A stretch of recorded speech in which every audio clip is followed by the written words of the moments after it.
குஜராத் மாநிலத்தில் உள்ள சூரத் இந்தியாவின் மிக முக்கியமான ஜவுளி சந்தையாக திகழ்கிறது. அங்கிருந்துதான் ஒட்டுமொத்தமாக ஜவுளி துணிகளை வாங்கி மும்பை மற்றும் மும்பை உள்ளிட்ட பல்வேறு நகரங்களுக்கும் அங்கிருந்துதான் அந்த ஜவுளி துணிகள் ஆடைகள் விநியோகிக்கப்பட்டு வருகிறது. அந்த மொத்த உற்பத்தி மையமாக திகழக்கூடிய அந்த சூரத்தில் கடந்த 2 நாட்களாக அந்த ஜவுளி கடைகள் ஜவுளி தொழிற்சாலைகள் இருக்கக்கூடிய மிக முக்கியமான மையமான வணிக பகுதியில் பயங்கர தீ விபத்து ஏற்பட்டு 2 நாட்களாக அந்த தீயை அணைக்க முடியாமல் போராடி வருகிறார்கள். பல கோடி ரூபாய் மதிப்பிலான ஆடை அணிகலன்கள் தீயில் பற்றி எரிந்து கொண்டே இருக்கிறது. இதனால் சூரத் மார்க்கெட் முழுவதுமே தீப்பற்றி எரிந்து விட்டது. பாதிக்கும் மேற்பட்ட கடைகள் தீயில் கருகி அங்கு தீ பற்றி எரிவதால் அந்த 2 நாட்களாக சூரத் மாநகரமே எரிந்து கொண்டு இருக்கிறது.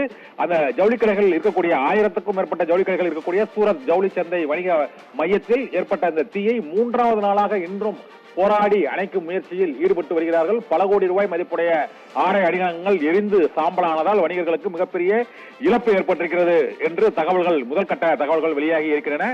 3 நாட்களாக இந்தியாவின் மிக முக்கிய ஜவுளி சந்தையாக திகழும் சூரத் நகரில் ஏற்பட்ட அந்த தீ விபத்தை அணைக்க முடியாமல் தீயணைப்பு படை வீரர்கள் ராட்சச கிரேன்கள் மூலமாக அணைப்பதற்கு முயற்சிகளை மேற்கொண்டு வருகிறார்கள். பாலிஸ்டர், நைலான் உள்ளிட்ட துணிகளில் ஏற்பட்ட அந்த தீயானது தொடர்ந்து கொழுந்துவிட்டு எரிவதால் தண்ணீரால் அதை அணைக்க முடியாத சூழ்நிலை ஏற்பட்டிருப்பதால் ரசாயன நுரை கொண்டு அந்த தீயை அணைப்பதற்கான முயற்சியில் ஈடுபட்டிருக்கிறார்கள்.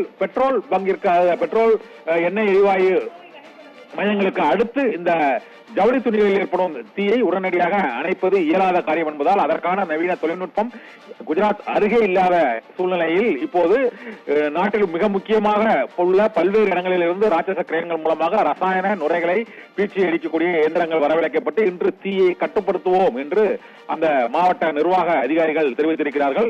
இன்று தீ அணைக்கப்படுமா, சூரத்தில் எரிந்து போன ஜவுளி வர்த்தகம் மீட்கப்படுமா என்பதே இப்போது அந்த பகுதி மக்களின் வேதனையான குரலாக அங்கு ஒலித்துக் கொண்டிருக்கிறது. பானு.